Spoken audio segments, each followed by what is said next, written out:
Amerika Tashqi ishlar ministri Mike Pompeo Xitoyning Uyg'urlar ustidan yurgizayotgan siyosatlarini qandoq atash masalasida baholash ilib berayotganligini bildirdi.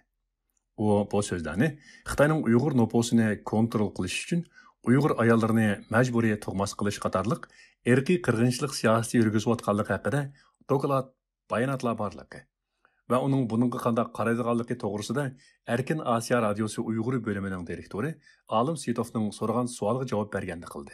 Thank you, Morgan. Thank you, Mr. Secretary. My question is, you just mentioned about the report written by Dr. Adrian Zenz regarding the forced sterilization and abortion of the Uyghur population, thereby China assimilating the Uyghur people.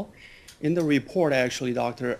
Zenz, he presented compelling evidence that the Chinese government's severe human rights violation of the Uyghur people meet the criteria of genocide, as defined by the UN Convention on the Genocide. And also, former Hong Kong Governor Chris Patten called China's policy toward the Uyghurs is also a genocide.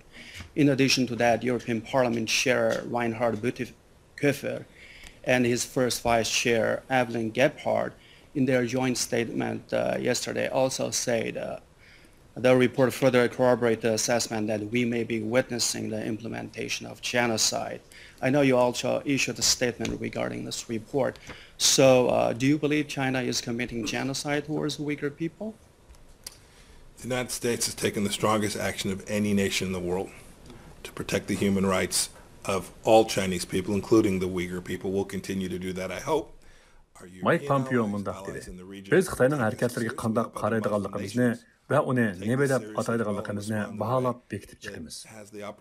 Biz Uyg'ur kishilik huquq qonunining ma'qullanishida davlat majlisi bilan yaqindan hamkorlashdik.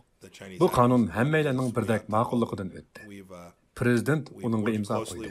Amerika Qo'shma Shtatlari kishilik huquqni qo'llash mas'uliyatiga va Xitoyning kishilik huquqiga astoydil muomala qildi. Biz shunday qilishni davomlashtiramiz. Biz Xitoyning u harakatlarini dunyodagi qonuniy mezon va o'lchamlar bo'yicha izchil baholaymiz. Bu bayonot yana monolarni o'tirib qo'ydi. Amerika Qo'shma Shtatlari Xitoydagi Uyg'urlarni o'z ichiga olgan barliq xalqlarning kishilik huquqini qo'llashda dunyodagi har qanday davlatga qaraganda eng kuchli tadbirlarni oldi va shunday qilishni izchil davomlashtirdi.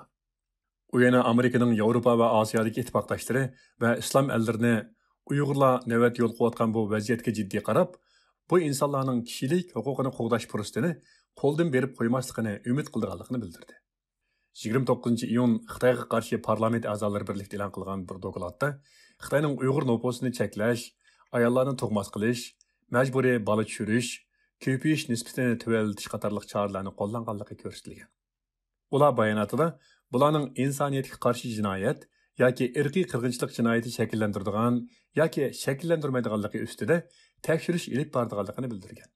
Shundan keyin bu doklad xalqaro axborotlarning diqqat nuqtasiga aylangan.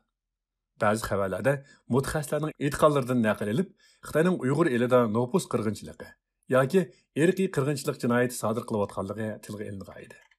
Amerika Tashqi ishlar ministri Mike Pompeo bu munosabat bilan e'lon qilgan Twitter bayonotida BDT va dunyo jamoatchiligini Xitoy Kompartiyasining insoniyatga qarshi zo'ravonliklarini to'xtatish uchun harakatga o'tishga chaqirgan edi.